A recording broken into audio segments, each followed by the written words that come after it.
Alhamdulillahilladzi hadana lihada wa ma kunna linahtadiya laula an hadanallah. Ashhadu an la ilaha illallah wahdahu la syarikalah wa ashhadu anna Muhammadan abduhu wa rasuluhu alladzi la nabiyya ba'da amma ba'du. Ikhwatu iman rahimakumullah. Kami di sini akan memaparkan, akan menjelaskan sebuah materi yang berjudul hukum berwudu sesudah mandi. Sebelum kita ketahui apa itu hukum dari berwudu sesudah mandi, alangkah baiknya perlu kita ketahui apa arti dari mandi itu sendiri. Ikhwatu iman rahimakumullah. Mandi dalam Islam dibagi ke dalam dua bagian. Yang pertama, mandi syar'i, dan yang kedua, mandi adat. Mandi syar'i ialah mandi yang meratakan air dari ujung kepala hingga ujung kaki yang disertai gosokan-gosokan yang berdasar kepada Al-Quran dan Sunnah Rasulullah Sallallahu Alaihi Wasallam. Mandi syar'i dibedakan ke dalam dua cara. Yang pertama, mandi syar'i dengan cara afdoliyah, yaitu di mana dalam pelaksanaannya didahului dengan berwudu seperti wudunya orang yang hendak sholat.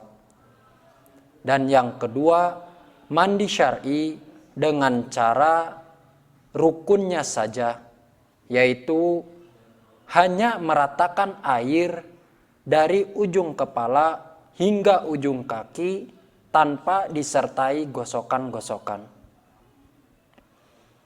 Mandi syar'i memiliki beberapa contoh. Di antaranya yang pertama yaitu mandi junub.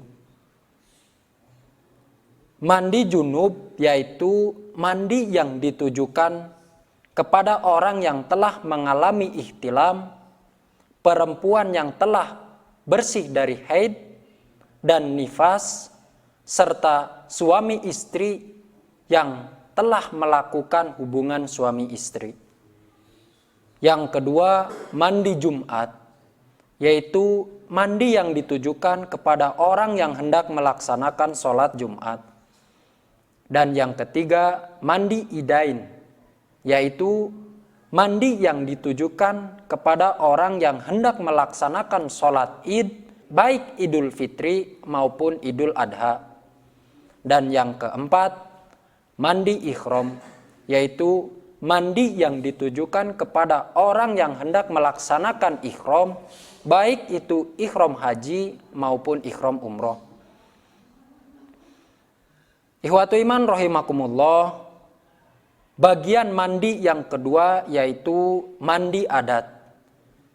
Mandi adat yaitu mandi yang tidak ada kaitannya dengan mandi syar'i, yang dimana seperti pada mandi di suatu negara, suatu kelompok maupun suatu organisasi, yang dimana pelaksanaan tata cara dan memiliki tujuan tertentu.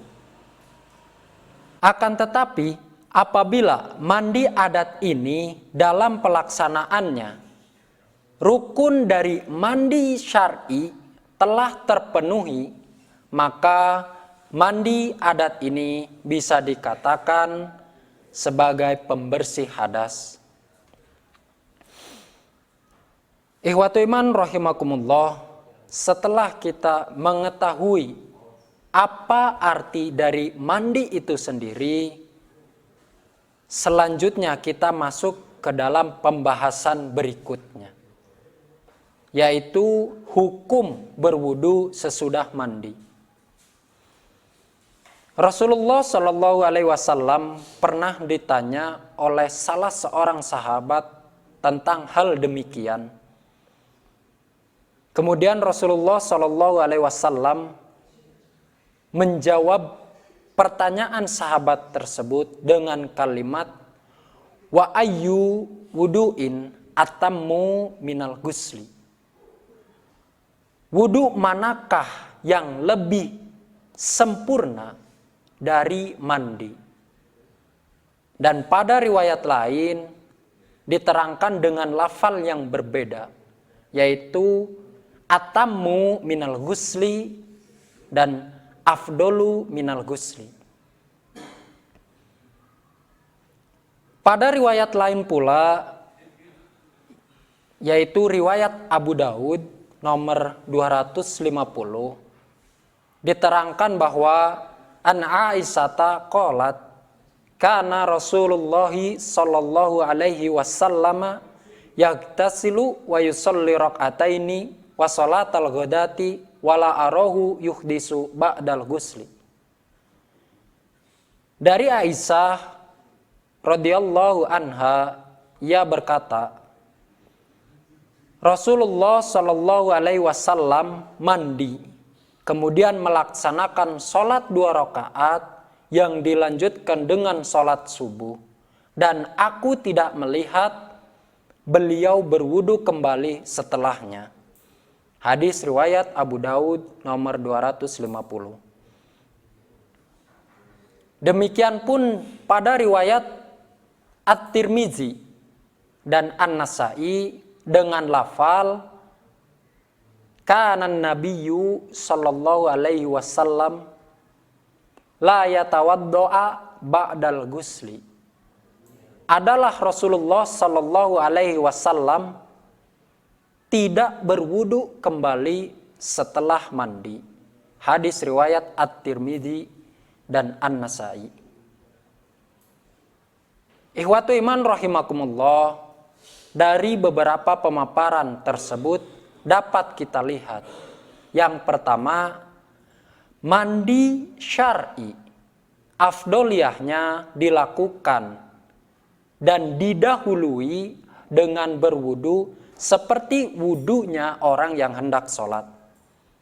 Yang kedua, baik mandi syar'i maupun mandi adat, apabila rukun dari mandi itu sendiri terpenuhi, yaitu dengan ratanya air dari ujung kepala hingga ujung kaki, maka ia telah bersih dari hadas. Dengan demikian dapat kita simpulkan bahwa melakukan wudu atau berwudu setelah mandi bukan merupakan sunnah Rasulullah Shallallahu Alaihi Wasallam. Hal ini sesuai dengan kaidah al-aslu fil ibadah al-butlan. Pokok asal dari ibadah adalah batal. Hatta yakumad dalilu ala sihhatihi, hingga ada dalil yang mensohihkannya. Ikhwatu iman rahimakumullah, demikian yang dapat kami sampaikan. Kurang lebihnya mohon maaf. Aqulu qauli hada wa astaghfirullah li wa lakum. Rabbana atina fid dunya hasanah wa fil akhirati hasanah wa qina adzabannar. Wassalamualaikum warahmatullahi wabarakatuh.